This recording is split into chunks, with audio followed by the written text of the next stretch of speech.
Let's face it, we Americans want our own royals.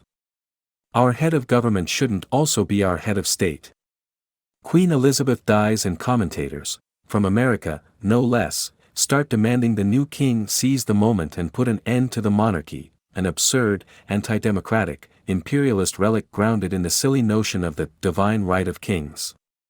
And then William and Kate show up in Boston and we go gaga. Instead of Britain dumping its monarchy, perhaps the United States might consider adopting one of its own. After all, when the Brits sing their national anthem, God Save the Queen. Now, of course, the king. They aren't really singing about the mortal life of an individual, rather, they are singing about the far longer life of their own country. That's because they're kings and queens, and the kings and queens of many other European Union nations, including Belgium, Denmark, Luxembourg, the Netherlands, and Spain, aren't political leaders.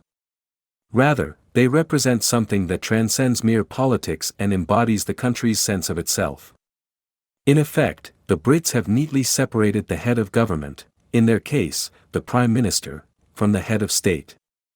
Not so in the United States. The job of president combines both. He, and maybe someday, she, is both a political leader and the symbol of the nation. That poses a problem, particularly in today's hyperpartisan climate. We see presidents as almost exclusively political creatures that, depending on who's in office, half of us adore and the other half abhor. So what to do? Should we write to Charles III, beg forgiveness for what we did to George III, and ask if we can come back into the fold? No way. The lesson of the American Revolution was that we did not want to be ruled from overseas. We wanted to control our own destiny. Might we find some American royalty of our own? The Kennedys, Bushes, Clintons, Tafts, and Roosevelts come to mind, and given its alliteration with king, I'd be delighted to offer up my own family as well. Nah. Our democratic and meritocratic age would never accept those options. One's DNA does not dictate an ability to lead. An alternative might be to put in place some formal process for choosing our own sovereign, who would represent the United States as a nation both within the country and to the outside world. This non-monarchical model is used by a number of other nations, such as France, Israel, and Germany. The framer of the Fifth Republic, Charles de Gaulle, said the President of France should represent the spirit of the nation, while the Prime Minister dealt more with politics. But the French messed up in separating head of state from head of government, both are elected positions. In other words, it's just two politicians battling for control. The United States should avoid the same mistake. Indeed, it would likely be best if our own sovereign is clearly not a politician, either now or in the past. Rather, the sovereign would be an individual of exceptional merit, one who represents all of the greatest qualities of the nation: devotion to the country, selflessness, accomplishment, commitment to our founding ideals, and so on.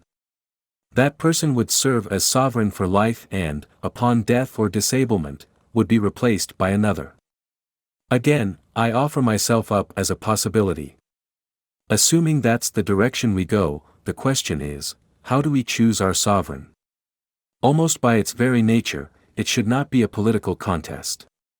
One possibility might be to have the U.S. Supreme Court make the choice, although given the court's makeup, that might end up giving us King Donald.